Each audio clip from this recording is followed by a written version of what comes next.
Alrighty. Well, good afternoon, everyone. I'm going to go ahead and share my screen and get some things situated while we wait for a few more people to join us this afternoon.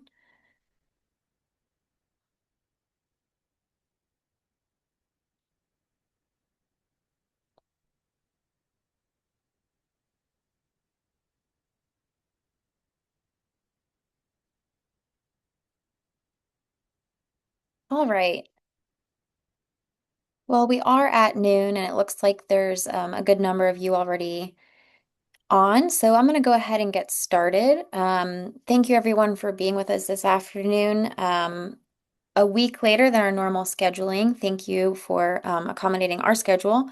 Your hour with APA Virginia is sponsored by the Berkeley Group. We're appreciative of their continued support of the webinar series. Today, we have probably a friendly face to many of you, our Professional Development Officer, Caitlin Aubut, who is also a Land Use Planning Manager with the City of Suffolk. And Caitlin will be discussing one AICP overview and important updates. Just a quick couple of housekeeping items before I hand it over. I'm sure many of you are regulars on here, but just wanted to let you know that you can find all sorts of webinar information on our chapter website, which is virginia.planning.org. I will also drop the link to our conference webpage in the chat in just a moment, which is apavirginia.com. And so as we gear up for our conference in Danville in July, you can find some helpful information there. We plan, just an FYI, we plan to open registration in early May. And so hopefully, I know our conference committee is working hard to finalize our program. So we'll have information regarding sessions to be announced soon, which is exciting. Some logistical items, we really do encourage questions. Please submit your questions through the Q&A box. And you can feel free to use the chat feature if there's ever an opportunity for any open-ended discussion. But if you could just submit all those questions that you have for Caitlin in the Q&A box, that will help us keep track of all inquiries. I think I had mentioned our website, but I did not mention our YouTube page. So this webinar is being recorded and will be posted to our YouTube page by the end of the week, if not in the next 24 hours. And that's where you can find all previously recorded webinars in the series. So another point regarding questions, sorry, I forgot one thing. If you would prefer to ask your question out loud, feel free to use the raise hand feature if you'd prefer to do it that way. Once we enter the formal Q&A at the end, and I would unmute you and you would be able to speak. Alrighty, I think that about covers it. So keep your eyes peeled on the chat box for some helpful links heading your way in just a moment. But otherwise, I will hand it over to Caitlin, who will be handling this webinar. Thank you so much for being with us. Great, thanks, Jillian. So let's hop right on into it. Okay, so good afternoon, everybody. Today we're going to talk a little bit about the One Path to AICP process, and in particular, I want to cover a couple of important updates as it relates to the exam and experience assessment window. There's been a pretty big shift this year, so we're going to talk about that a little bit as well. Just a couple housekeeping. I am the professional development officer for the chapter. You can email me anytime at pdo@APA Virginia if you ever have questions about anything AICP, CM credit, or anything like that. I'm always available to either get you an answer or point you in the direction of some resources that can answer your questions. Hopefully, if you're on the webinar, you have a kind of an inkling of what AICP is, but just as a quick recap, that's the American Institute of Certified Planners certification. It is the only nationwide verification of planners' qualifications. And I want to note that when you do become AICP, it's not just I took a test and now I'm certified. What you do as a certified planner is you do pledge and to uphold the ethics, especially that code of ethics. That's very important. Professional practice, advancing the profession, and then also to keeping your professional skills sharp and current. And that's really demonstrated through after you become fully certified, you have to every 2 years get 32 certification maintenance credits. So that kind of ensures that you're keeping up to date on your skills and what's happening in the field. So this is again the one path to AICP. What it is it's kind of like a two-part process. You register and take the exam, which you can do at any time. There's no pre-qualification for that. Once you pass the test, you become what's called an AICP candidate, and that designation stays with you until you submit your educational and professional experience. And then once you're fully accepted, you become fully AICP certified at that point.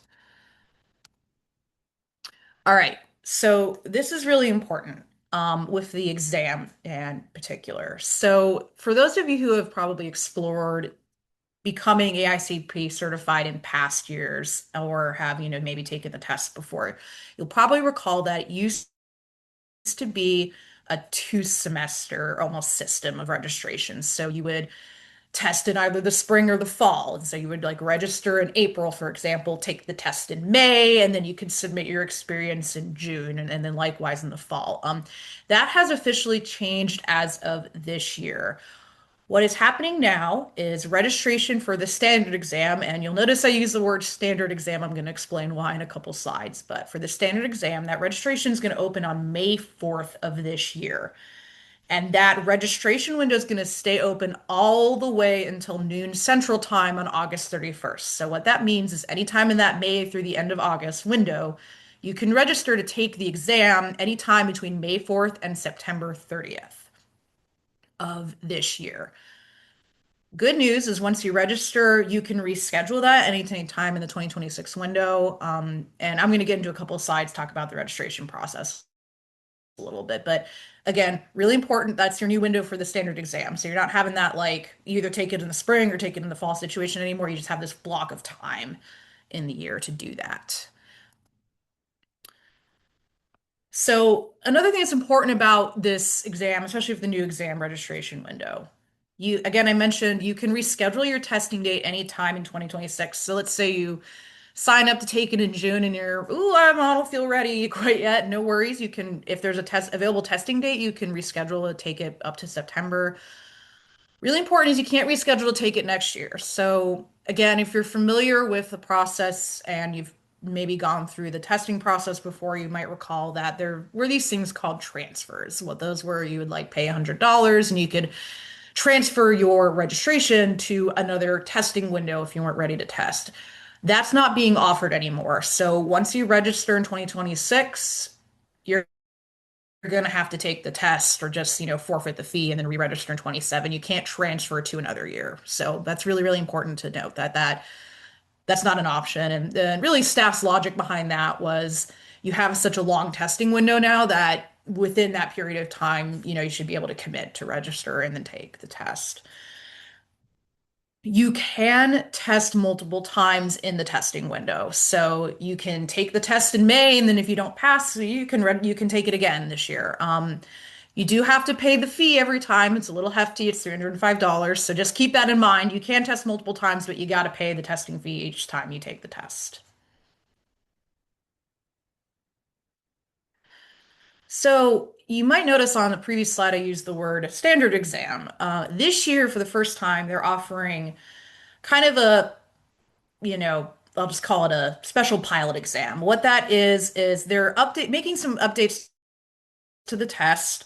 Nothing crazy. It's not going to be like a completely different new test, but they're having some things they're changing, some new questions. And so they are offering what they're calling the pilot exam. It's going to be the first administration of that. Ooh, that's going to be open for registration in October, and you can sit to take that in the month of November.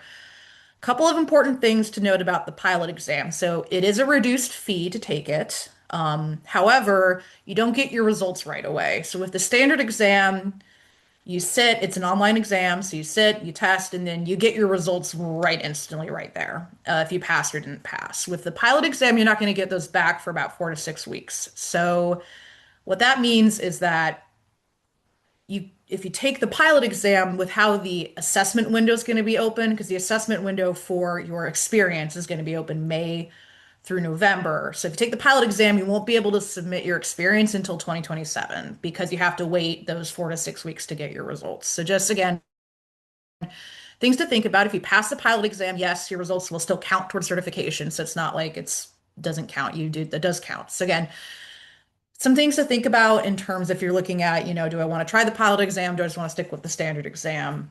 Um, but that is an option this year. So I want to walk through the steps of registering and scheduling your exam. It's open to anybody who's a member of APA, so you don't have to have any sort of, predetermined experience or anything like that. Whenever you feel ready, you can sit and take the test. What you do is it's pretty simple. You go to register, you click this button that's like, yes, I understand. You agree to abide by the code of ethics. And what you'll do is you'll schedule it in person or remote. The in-person exam, the proctor for that is Prometric. They have a number of locations throughout the state of Virginia.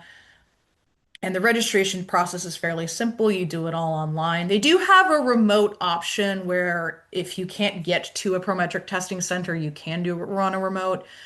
I want to note for the remote testing option, it's pretty stringent. You have to be like in this basically almost a blank room in somewhere in your house or in a co-working space or wherever you want to take the exam. And you have to have your camera on so you can see like all angles of the room. And they have these sensors to like detect words in the room. And you can't have like it's like if it has posters with words on it, it'll flag it. So from what I've heard from people who've done it remote, it's a little annoying to be honest. So I'd say if you can go in person to the testing center and take it, it's a little bit easier again. But there is that remote option if you truly can't make it to a testing center and that's not an option for you.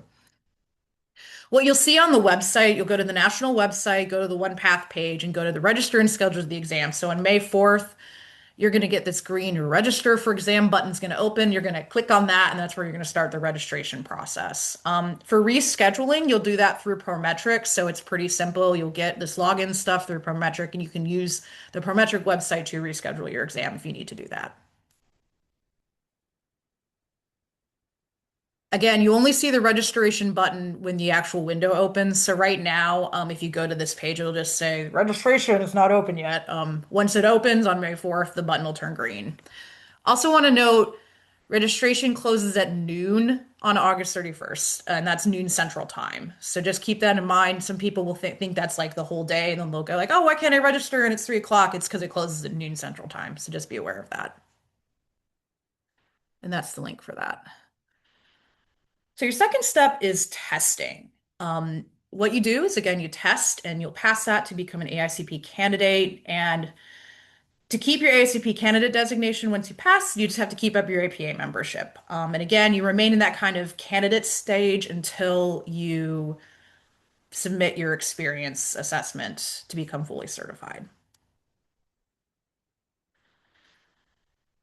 The APA national website, as well as their chapter page, if you go to professional development officer, lots of resources. APA has actually recorded a bunch of videos. Prepared by Andy Cross, the Illinois chapter PDO, where he breaks down some of the exam outline. The Florida chapter has a ton of links. We are collecting stuff in a Google Drive. So there's a lot of online resources out there, and I'm going to talk about that another slide here, just about what's available out there. So briefly, I want to take a brief pause to just talk about the exam itself. So again, there's that testing window for the standard exam, May through September. The exam itself is 170 questions. 150 of those are actually going to get scored. 20 of the questions are what I like to just call like kind of tester questions, where they're putting the question out to see how people do on it, but it doesn't actually count to your score. So 150, that actually counts. It is a digital exam. When you go to the Prometric testing center, they do give you like a pencil and some scrap paper so you can draw on that if you need to. And then, but you can't bring like calculators or anything. The calculator's built into the test. There's like a highlight tool and an underline tool, which is really cool. So you can highlight parts of questions. You can flag questions if you need to go back to them. It's a pretty friendly, user-friendly platform from my experience. And you do have 3.5 hours to complete the test. What I have found and what other people who have taken the exam who have spoken to have found is that that 3.5 hours is plenty of time to finish the test. And then if you need to, you can go back and like, if you need to like ruminate on a question for a couple minutes, you have time to do that. You don't really feel rushed, necessarily. You need to score 55 or higher to pass. The max score you can get is 75. So some are like, "Hey, Caitlin, what's up with the score? It's 150 questions. What's with this 55 to 75 passing range?" That's because each question is weighted differently based on the test. So it is a multiple choice test. There's not any like free form answer. It's all, A, B, C, D, E, or what have you for what your answers could be. But the questions do have different weights. And so a question that's maybe more complicated with a scenario that deals with more difficult material is going to be weighed a couple more points than something that's maybe just a quick like trivia answer, like, oh, it's a law case and what's it's Nolan Dolan, that kind of situation. However, you don't get penalized for incorrect answers on the test. So it benefits you to answer a question, even if you just have to kind of randomly guess because you straight up don't know the answer, just guess because you could get it right. Leaving it blank doesn't really help you at all. And right now, the nationwide pass rate is about 65%, which is seems like a scary number, but my kind of reassurance is that if you study and you take your time to give yourself enough time to study, you'll probably do well. And we have a couple of tips, which I'll share in a slide or two just to kind of help you succeed on the exam. This is the exam outline here. This is on APA's website. It's broken down in a bit more detail, but that kind of tells you like roughly how much of the exam is focused on that content. All the ethics questions are on the current code of ethics. Just remember that. APA also publishes an AICP guide, which is this really great PDF document that answers pretty much every single question you could have about the test, including stuff like, can I get accommodations? How do I get accommodations? Things like that. That's all in that guide. So my suggestion is read the guide. If your question isn't addressed in that, then you can always email me or email AICP chapter staff, and they can get you pointed in the right direction. Some general exam tips. You're gonna want to know the code of ethics pretty well, and the reason I say that is, I think the ethics section can get a little tricky for people because it's one of those situations where you can kind of approach it as a, hey, it's ethics. I'm ethical. What the test wants you to know, though, is they'll give you a situation that's pretty complicated, and then you're going to need to actually know what the code of ethics says to answer the questions. So that section tends to take a lot of people off guard from what I've heard. So again, you're going to want to know that code really well. Um, just generally keep up to date on trends. The test does get updated, so it's not like it's this archaic thing from 2005 or 1990. It does get updated and it does evolve as the field evolves. Get in touch with me, your your chapter PDO for questions. Give yourself time to study.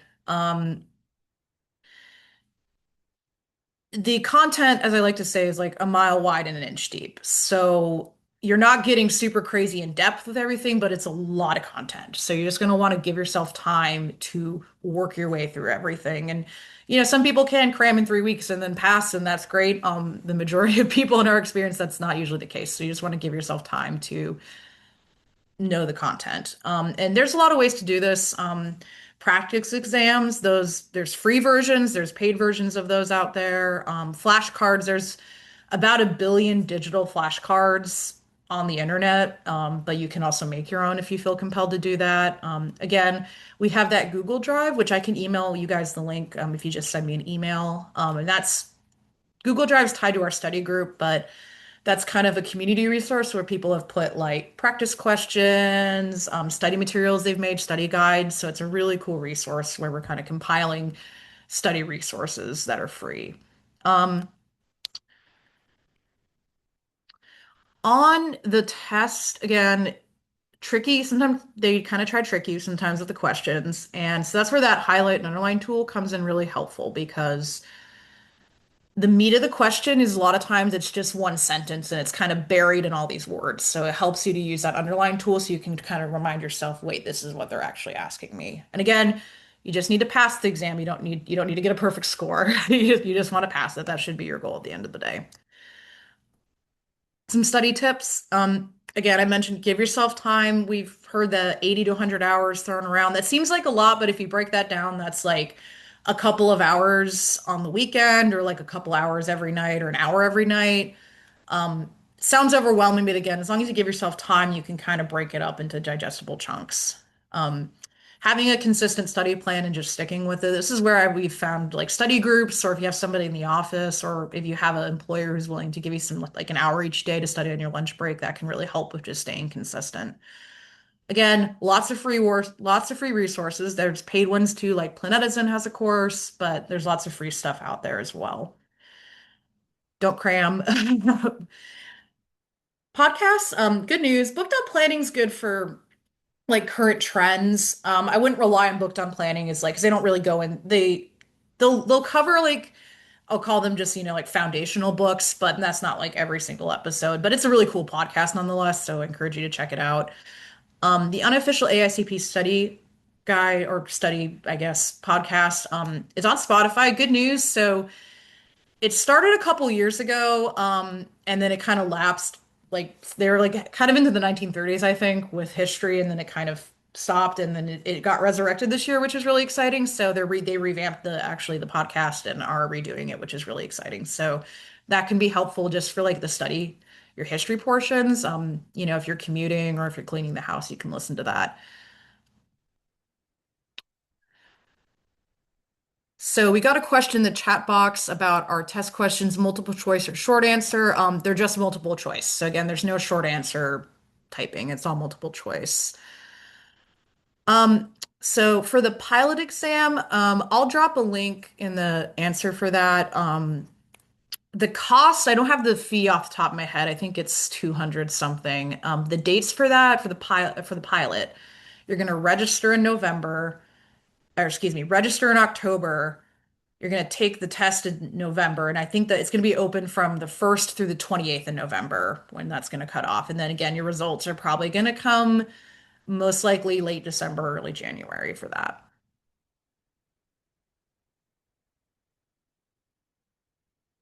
All right.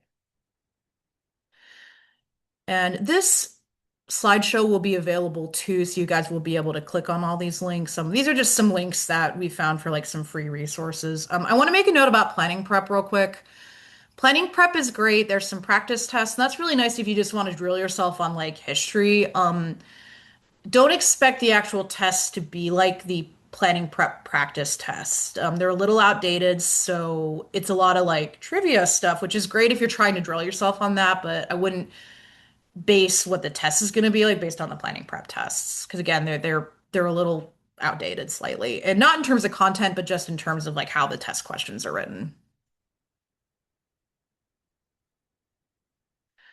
All right, so hopefully you tested, you all passed, obviously. So step three is applying and actually becoming fully certified. So there's two components to your experience.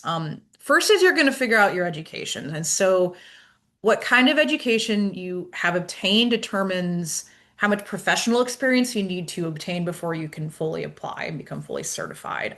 This is the chart that breaks that down really easily. So if you have a PAB graduate degree in planning, PAB is a certification that APA gives to certain degree programs. Then you only need 2 full professional years, all the way down to if you don't have a college degree, which is 8 years. The really nice thing about APA is they have this interactive experience calculator, which makes it super easy. You plug in like this is what kind of degree I have, and this is what kind of professional experience, and then it tells you like, oh yeah, you've met your requirements, you can apply, or no, you need this many more years or months. So that's a really cool tool to use, and it makes it really easy to understand how much experience you need to obtain. The way they verify your education is your transcript and your diploma. So you'll scan it and like email it to staff.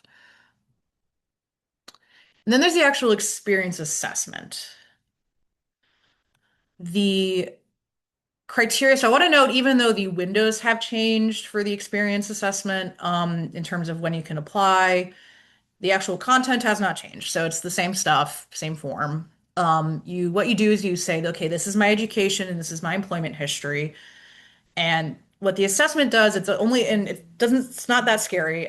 It's just a couple of pages where you can use check marks, and you're basically saying this in these different categories, this is the kind of experience I've obtained, and this is me explaining that. Again, the form itself, you can utilize checklists, and then there's some open response fields that really aren't that long. They're usually just like a paragraph or two. One is actually a list where you list out, like, this is a planning process I did, and it was step one, step two, step three. They do offer the assessment form in like a draft form. You can download it, and if you want to like pre-write your responses so you can feel more comfortable, you can do that as well. But again, the actual experience assessments, um, not that challenging really in terms of time commitment. You used to have to write these like really long essays. You don't have to do that anymore. This is a pretty simple process, fortunately. It's again, I mentioned in addition to the exam window changing, the experience assessment window has changed as well this year. So again, prior years, the experience assessment, you would either submit that in June or December, and those were the only two times you could take in. What was kind of annoying about that was if you took the test and you're like, well, I'll get my experience in August, but oh, and I have to wait till December. So the good news is that the experience window is going to be open all the way through May 4th until noon Central Time, November 30th. So once you pass the test, if you hit your experience whenever you hit it in that time in that window, you can apply. Really awesome. So again, just note that it's not going to be open in December, and again, it won't open again until 27. So just keep that in mind, keep those dates in your head. But if say, let's say you pass the test in like May, and then, if you have the experience already, then you can apply like a couple days after you pass the test, which is awesome. Or if you're going to hit your experience in like maybe 2 months later, then you can wait those 2 months and then apply. So again, it makes it a lot more flexible. I made that note about the pilot exam. So again, what's important with that is if you take the pilot exam, you won't be able to submit your experience assessment afterwards until 2027 because the window's going to close. So please keep that in mind if you choose to take the pilot exam.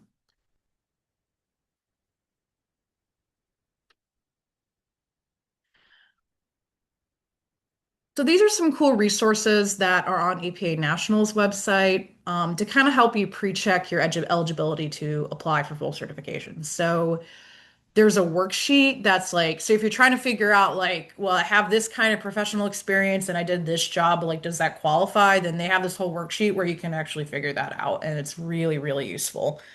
Again, I mentioned there's that interactive calculator, so that's super helpful if you're trying to determine, okay, based on my kind of degree, how many years of experience do I have or what do I need? And that allows you to just calculate that super easily. And then there's the planning curriculum worksheet. That's more so if you're kind of like trying to like figure out like, okay, well, what kind of degree I have? Is it PAB or non-PAB? So if you don't know if your school was a PAB certified school, you can look it up on that sheet. And then again, it's pretty clear cut with the kinds of degrees. So it's like a PAB master's, a non-PAB master's, a PAB bachelor's, a bachelor's in anything else, and then no degree. So those are kind of your categories for your education. But again, these tools really help and can kind of preempt some of those questions you may have. And again, if these don't answer your questions, you can always email me or email AICP staff if you need help.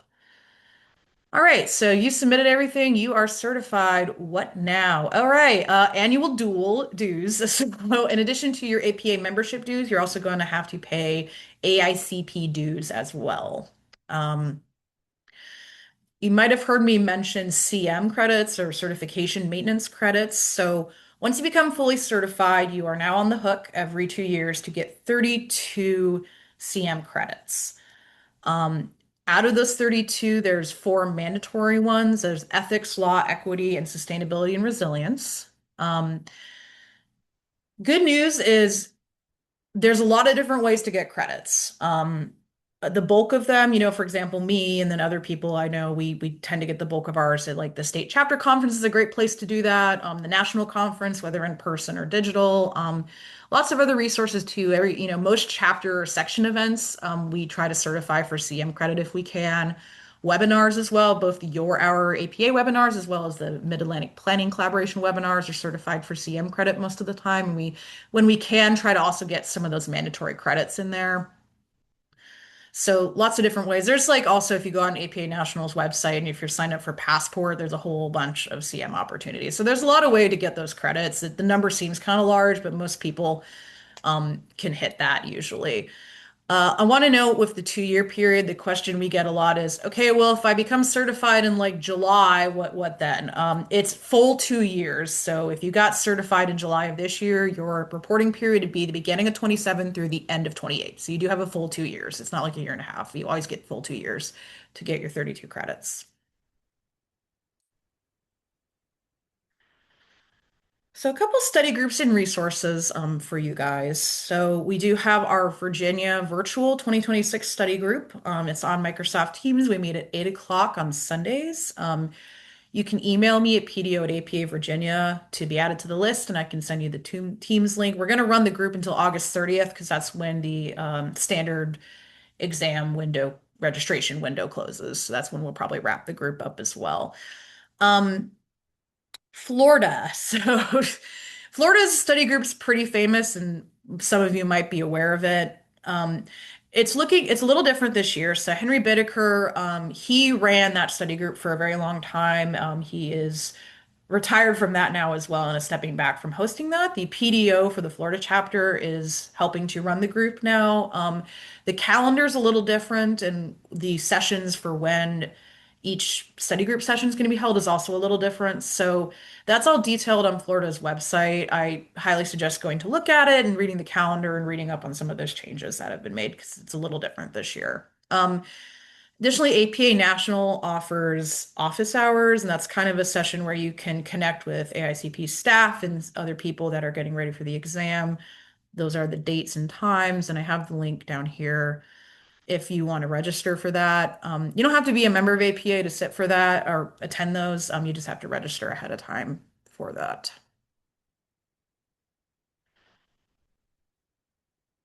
All right. So again, my email is PDO at APA Virginia.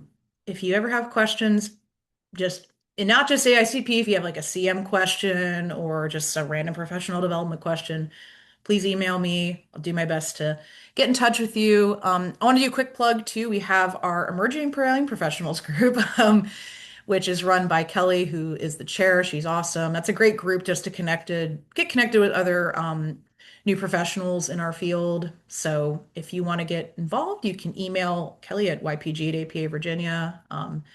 They do a lot of cool things.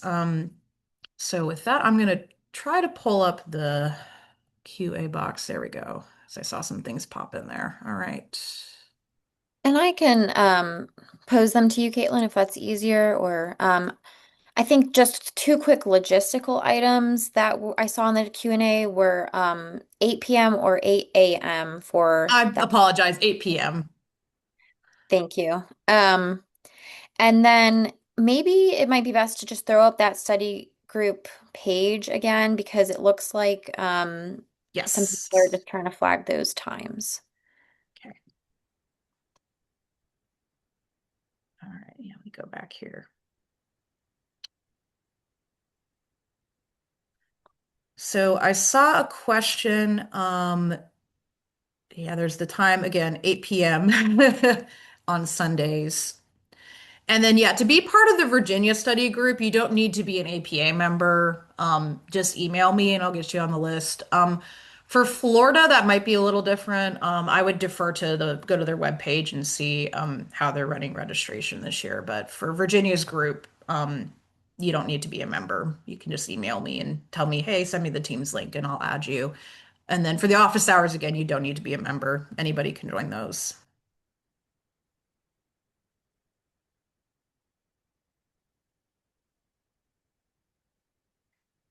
And I may just quickly note while you're looking through those, Caitlin, that Nick Rogers, our president of our chapter, noted that in Virginia we have a few planning accreditation boards.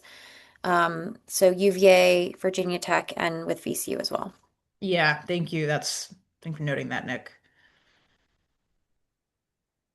All right, and I'm trying to get real quick. I'm just looking up the cost for the pilot exam since that was a question. Let me see if they've put that up yet.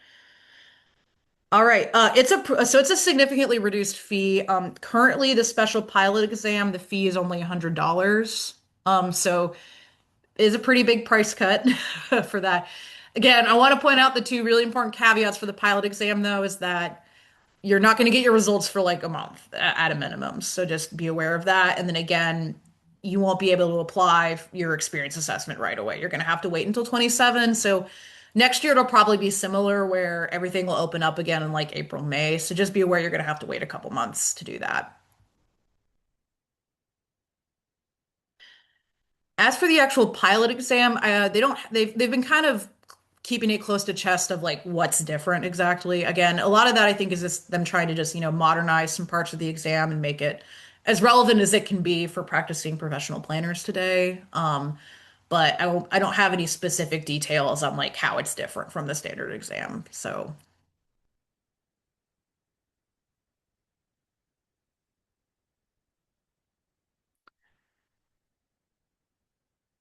Questions are slowly trickling in. see that, yeah.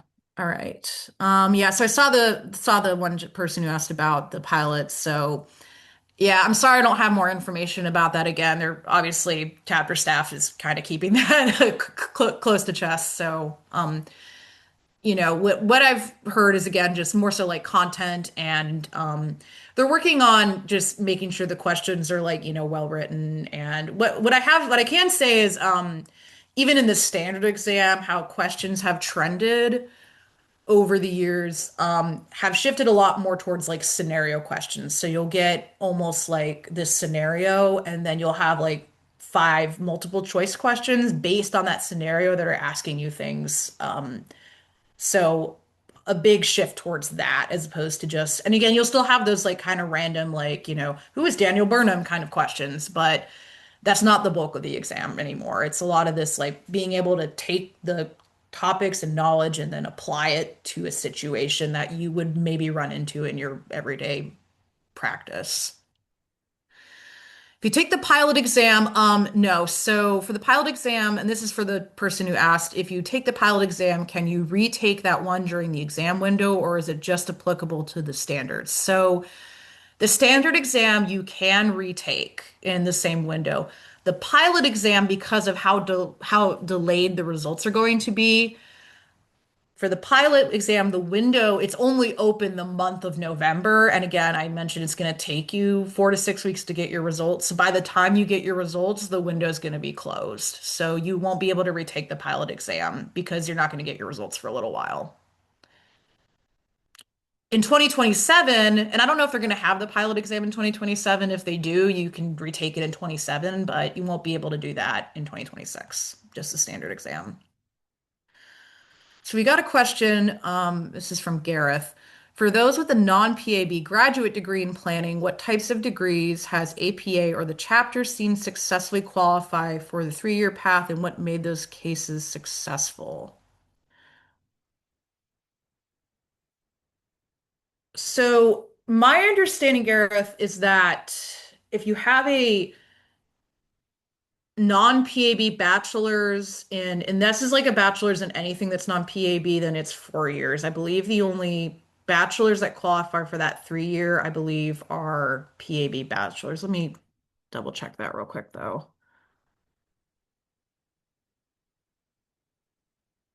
Go back to that page.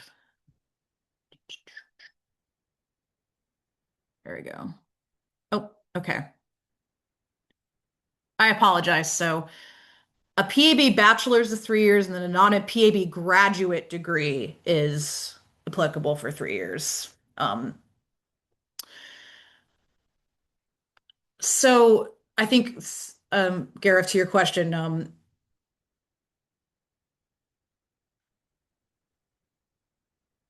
I think what they're looking for is like generally, if it's a graduate degree in planning, you can qualify for that 3-year window. Um, and for planning, I think what they're looking for is the degree itself to be like, a master's in urban planning or a master's in, community planning, or it's just like they have a check sheet in the education worksheet that lists out pretty specifically what kind of degree they're looking for that graduate degree. But Generally, if it's a graduate degree in planning, you'll probably qualify for that 3 year. Um, if it's in something else, so if it's in something that's kind of like GIS, then that's probably the 4 year option for that. I hope that answered your question. But again, you can look on the APA webpage in that ex education worksheet and calculator, and again, that goes into a bit more depth as to they're basically saying like we want to make sure your degree was in these content areas for if it's a non-PAB. But again, we've seen is like as long as it's a graduate degree and it's your major was like majored in planning is your bachelor's and then there's focused around planning, it probably qualifies. Thanks, Caitlin. And we had a question come in asking, can we join the study group even if we're not sure yet when we'll register or want to take the exam? Yeah, absolutely. The study group's open to anybody who's interested, and we've had people in the past were even said like, yeah, I'm not really sure if I want to test, but I just want to like start kind of figuring out my strategy and talk to some like-minded people about what they've done and just start studying early. Then yeah, you don't have to be taking the test this year. It's open to anybody who's interested.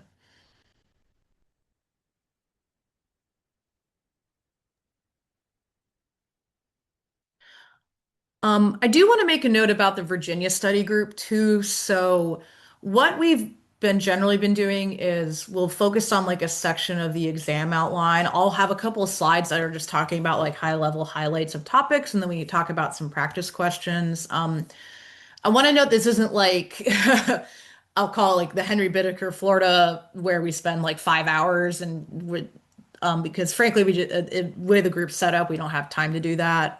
So again, that's kind of what we do is we'll spend like about like 2 hours on Sundays talking about a topic, going through some practice questions. What's really valuable is that's a time for the participants to talk amongst like you can have ask a question. You're like, hey, I've been thinking about this, and I'm not sure if I understand it. Does anyone have like another way they look at this topic? Swap tips, swap resources. Um, we've had some people that, were talking about like, hey, well, let's do flashcards with each other. Or we had, some folks since last spring, they made like actually a group chat that came out of that and then they met voluntarily like offline on their own time. So there's a lot of cool things that happen in that group. But I just want to point out, again, it's not like a webinar where you pop it on and then I kind of like talk to you for 5 hours. It's a little bit shorter to get more of a space to collaborate actively.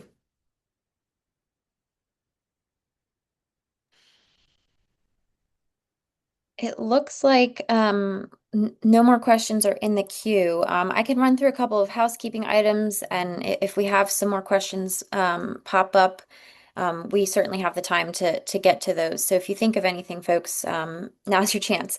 Um, so I know Caitlin is more than happy to be a resource if you think of anything that you wish you'd asked today, in the coming days.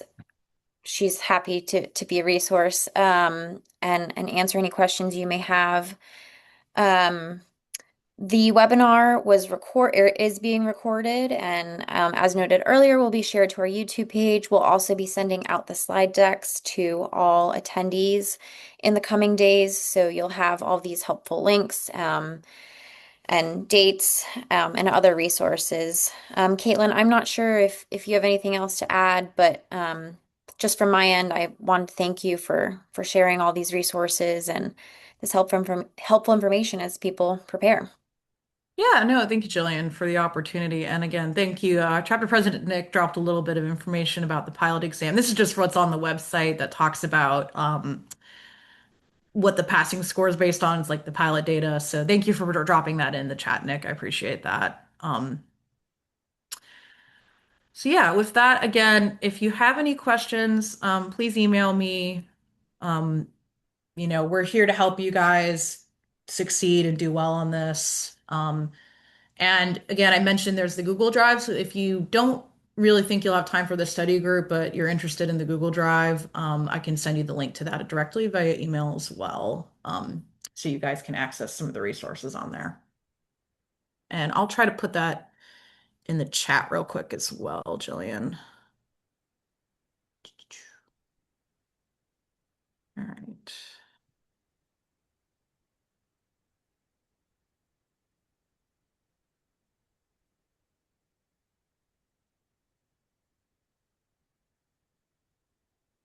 I also dropped your chapter email in the chat.